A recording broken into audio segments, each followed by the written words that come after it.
Jolly good show, Major.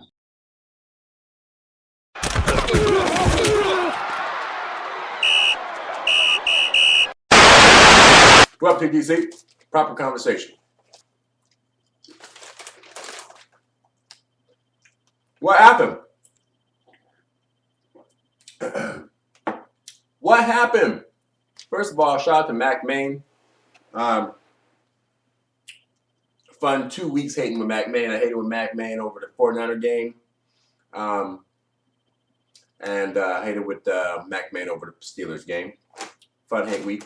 Man, what a game. Seahawks invited Big Ben over to the house, handled business. Amazing game.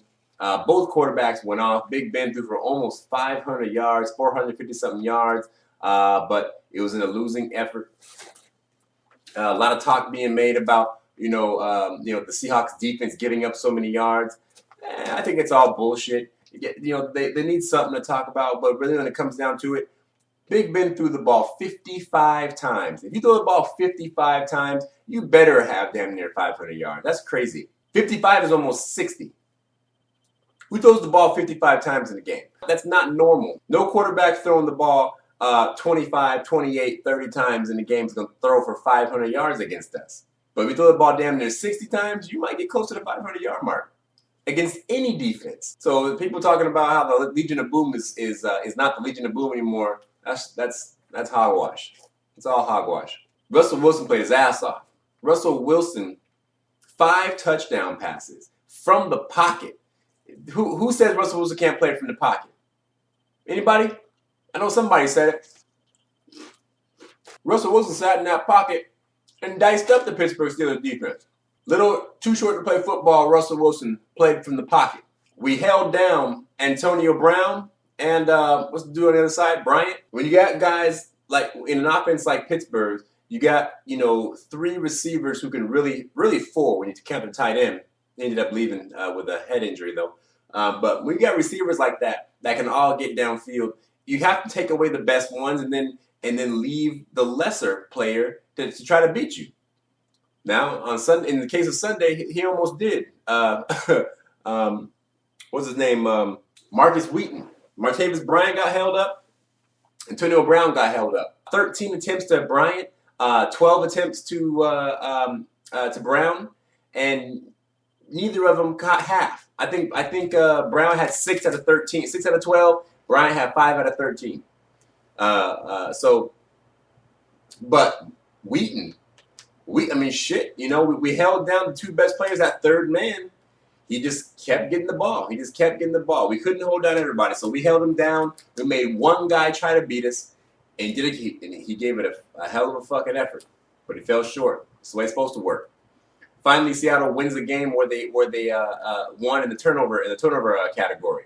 I don't know what's going on with our team where we keep winning the turnover battle but losing the game, but that didn't happen this week, which is good. But anyways, that's the old news. What happened? 49er fans. TTC. Everybody we played against this season. What happened? What happened? Did anybody see the graphic that CBS put up on the screen towards the end of that game? Did anybody see who was sitting up there in that 6th seed? What were you guys saying last week and the week before that and the week before that and the week before that? Seattle's done. Seattle's not going to make it. Seattle's not the same. Seattle's this. They're not this. They're not that. They're not doing it. The same thing we heard last season. Here we are again. It's like if we don't just run through like a juggernaut and just smash every team, if we don't go undefeated like a Carolina or New England, well, New England was, we're not good. They did the same thing to Tom Brady last season. About week 4, I think it was week 4 when the Chiefs just smashed them. They said, "Oh, Tom Brady's done. The Patriots are done. They won the Super Bowl." Everybody's so quick to jump on shit.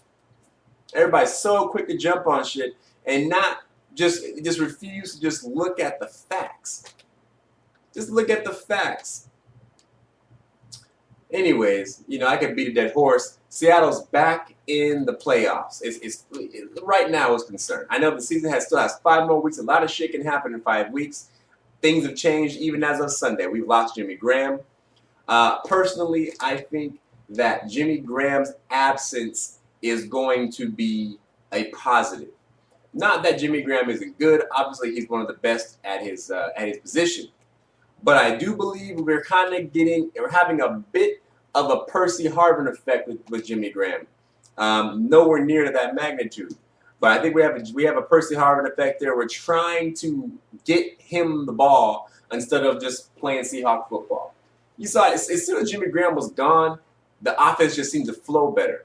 Honestly, in my honest opinion, I might venture to say that if Jimmy Graham hadn't gotten hurt, we might not have won that game. I said it. Say what you say. Comment what you want to comment. But that's what I'm gonna say. I'm gonna say I'm not saying indefinitely, but I'm gonna venture to say that it's possible that if Jimmy Graham had not gotten hurt, we may not have won that game. And I called it as soon as he got hurt. The very next play, I was like, we're gonna go straight to Luke. Go straight to Luke. Very first play, go straight to Luke. I love that. Go right to him. Go right to Luke Wilson. Luke Wilson is another pedestrian, mediocre, second, third receiver, tight end. Just like Doug Baldwin, just like Jermaine Kearse, just like Golden Tate was. Just like all of our guys. All of our guys, there's nobodies. Ask Chris Carter, he'll tell you, right? Even Dion said it. They all said it. They all said it. We're a bunch of average pedestrian receivers. When you add in somebody who's got this prestige, the shit doesn't work anymore. We went to 2 straight Super Bowls with average pedestrian receivers, given consideration for the win with Percy Harvin, but Percy Harvin wasn't there the whole time. He was there. He ran a kickoff back for a touchdown in the Super Bowl. Big deal. Our pedestrian average receivers work perfectly in our system. Jimmy Graham kind of throws a wrench in the works. Now, obviously, when he does what he does it great, and he's done some good things for us. And, it's funny, too, when you look at the stats, everybody's saying, oh, Seattle got a tight end, they don't know how to use him. Jimmy Graham's stats are right on par for his normal, he's right on par for his average. Jimmy Graham's right in the mix of where he normally is. He's not leading, but he damn sure ain't last. If you look up the stats as of Sunday's game, Jimmy's right up in the shit. So why does everybody's thinking, oh, then Jimmy Graham was going to come to Seattle. He's going to be a league-leading receiver, tight end, or a league-leading receiver, period, in Seattle? Whoa. Why do people not understand that? It doesn't matter if you put Calvin Johnson, okay, or Andre Johnson, or Michael Irvin, or if you even brought Steve Largent back right now. They're not going to lead the league in receiving because that's not our game plan. Why do people keep saying this crazy stuff? I don't know. It just must be because you have to have something to say to make news, to make something to talk about. Jimmy Graham, I never, ever for one moment thought that Jimmy Graham was going to be a league-leading receiver in our offense. Now, I did say in the previous video that I think it might be the year of the tight end in Seattle, because I figured we'd be running a lot of 2 tight end sets, and I thought they would be definitely a driving force in our offensive production. Never did I expect Jimmy Graham to be a league-leading receiver in Seattle's offense. He's there to do what he's there to do, per Pete Carroll, per Darrell Bevell. The fact that Jimmy Graham is gone doesn't really change much. And anyone who thinks it does is just a little bit boneheaded. Because just look at it. It's the same thing with Percy Harvin. When Percy Harvin wasn't there, we were still winning games. Matter of fact, we didn't play as good when he was there. Everybody calm down. Seattle's going in here. We're about to take on Minnesota, which is going to be a big game. A big game because we'll probably, number one, if the playoffs started today, we'd be playing Minnesota in the wild card round at Minnesota. But even more a big deal because, number one, we need to win this game because Arizona has some tough games coming up ahead of them. But also, if we beat Minnesota, we'll gain the tiebreaker against them. They're in the playoff mix. I think that more than likely Green Bay is going to snatch that division spot back from them, which means that we'll be going back and forth with them for the 2 wild card spots. If we can get that 5 spot, then that means we'll end up playing whoever gets the 4th seed, which is going to be somebody from the NFC East. And the NFC East is the new NFC South. NFC East right now is the NFC South last year. I don't think there's any team in the NFC East that can beat us now or later. The best of a bunch of bums in the NFC East. If we can get that 5 spot, we'll play the East winner. We were in the 6th spot, then we're going to play the North winner. It's looking like Arizona's probably going to take the division, much as it pains me to say it. Looks like they're probably going to take the division. They have a rough schedule ahead of them. But, you know, I don't think we're going to be able to get there. 5 games left, 3 games up. It's a damn shame that damn refs took that game away from San Francisco. I was actually going for the 49ers, as much as I hate to say that. They called that roughing the passer on our boy, and that was just terrible. Terrible, terrible, terrible call. It's fucked up. I'll never, ever have any sympathy for the 49ers, but if I ever would, that would have been it right there, because I was pulling for the 49ers to beat those fucking Cardinals, and it didn't happen just because of the refs. And I'm sure you guys probably already read that they pulled the refs.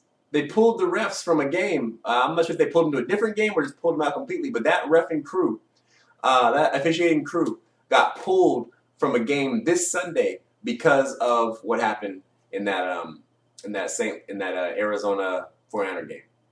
So it's nice to see. I don't know if it's just a publicity stunt or something. Maybe the NFL is just doing something because they got to do something, or is it really some type of real punishment they're going to be bringing down on these reffing crews, officiating crews, when they fuck up so bad? Because they fucked up a lot. They had some other issue in that game where they had to argue in the middle of the field for a few minutes to figure out whether it was 3rd down or not, or something like that. It was that was a poorly officiated game, and that crew is on the beach. So I'm glad to see that. But yeah, it's a damn shame. I feel bad for you, A-Bomb, Iraqi vet, QB Willie B, all you cats. That sucks. That sucks. But, you know, it's always fuck the 49ers. Seattle controls their own destiny. Only folks that can hurt us now is ourselves. No one else can do anything to us but us.